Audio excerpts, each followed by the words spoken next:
What's going on, guys, and welcome back to another video.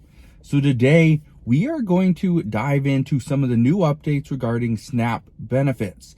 I've been getting a lot of questions from people. They're wondering, are we going to see an increase to SNAP benefits? The answer is yes, but I also get questions from others that say, if we see an increase to our income, is that going to hurt us when it comes to SNAP benefits? The answer there is possibly yes and possibly no, because of a new proposal that is out. So I'm going to address that as well. If you have any questions regarding SNAP benefits or anything regarding the cost of living adjustments or anything like that, please ask your questions down in the comment section below, and I will try to get to them as soon as possible. So first thing that I do ask is, if you do enjoy these daily updates, do me a favor, go ahead, hit that like button. It really does help out the channel. So let's get right down to it. What are some of the changes that are happening to SNAP beneficiaries? Well, what we do know is starting on September 1st, the new work requirements go into effect. This is going to hurt many people. Now, according to multiple reports, the USDA cannot go back and change what has already been passed, okay? Because in the Fiscal Responsibility Act, this was passed earlier this summer. This is the bill that suspended the debt ceiling, that allowed the U.S. government to continue to borrow and continue to spend.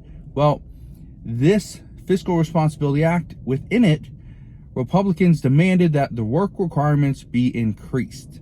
So here's how they're going to be increased. Currently, adults age 18 to 49 are subject to something called an able-bodied adult without dependents. Okay. Now there's a time limit here. Now, according to this, you can receive SNAP benefits for only 3 months in a 3-year period if you do not meet certain work requirements. Now, in the Fiscal Responsibility Act, this changes the age limit, okay, the ages for the able-bodied adults without dependents. So starting on September 1st, 2023, the age of those subject to the able-bodied adults without dependents increases from age 49 to age 50. Okay. On October 1st, 2023, so just a month later, the age of those subject to the able-bodied adult without dependents increases to 52. And then on October 1st, 2024, so over a year later, the age of those subject to the able-bodied adults without dependents increases to age 54. So we will go up 5 years, okay? That is actually going to impact many people.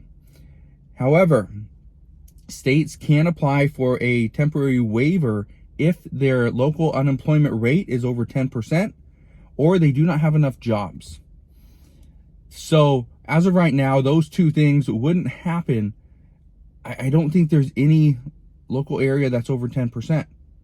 So because of that, states would not be able to apply for a waiver.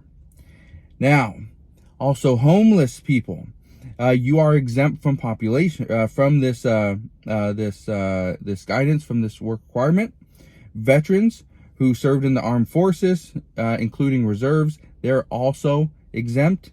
And former foster youth that are under the age of 24 but were in foster care at age 18, you are exempt as well. And all these exemptions expire on October 1st, 2030. Okay?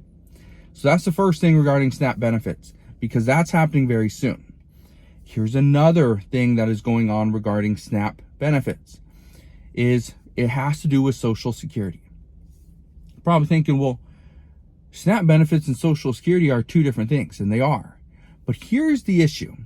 So over the past year, Social Security beneficiaries got a 8.7% cost of living adjustment. SNAP benefits, also got an increase for their cost of living adjustment. Here's the problem. If your income increases, this could decrease the amount of money you get for SNAP. So according to one report, it says that the average increase in SNAP benefit in Social Security was $140 a month in 2023, simply because of the Social Security cost of living adjustment, which was 8.7%. Now, this report also states, and this is coming from the USDA data, it says that the average SNAP reduction, because of this increase in Social Security income, the average reduction was $32 per month. So you get $140 average, and on average you're losing 32. So you're technically getting 108. Okay?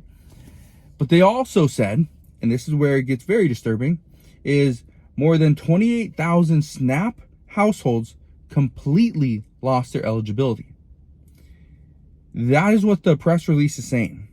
Okay? I want to read this. I want to read this this statement. And this statement is from who is the statement from? This is from I'll find it eventually, but it says Social Security's cost of living adjustment is a vital enhancement to account for inflation because it helps support sustained and sufficient retirement and disability benefits. This is especially important for so many beneficiaries who rely on Social Security as their only source of income. But COLA increases should not cost one's food assistance, especially since these same individuals are more likely to be feeling the pain of higher food prices. Okay? Now, this was actually from, the bill is called COLA's Don't Count Act. That's the bill. Okay? And this was actually proposed on July 28th. So this right here, again, I don't know if this is going to go anywhere, but the good news is they are now looking at it. Because what I can tell you is we talked about this in January. We talked about how it doesn't make a lot of sense. You increase one's income, right, for Social Security, but then you decrease their benefits elsewhere. How does that really make sense? Well, and I understand why they do it, but again, how does it really make sense? So that's where things are at. One other thing I can tell you is that there's a lot of discussions for providing additional relief. A lot of these discussions are kind of surrounding children and families and households, not individuals. So because of that, there's still a good chance that we see more discussions and a possible bill very soon to extend, well, not extend, but to bring back the enhanced child tax credit payments. These are those payments for $250 per month or $300 per month for a child between 0 and 5. So what I can tell you is that there's stuff. There are ideas floating about. It's just, is it going to be good enough for Republicans and Democrats to come together and pass a bipartisan bill? That we don't know. But just wanted to give you this update regarding SNAP benefits, because I know a lot of people do receive them. A lot of people have asked, hey, what's going on?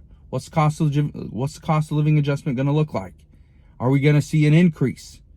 Are they going to take more benefits than they give us? Well, it's possible. But there's also people out there trying to protect the benefits that you are currently getting.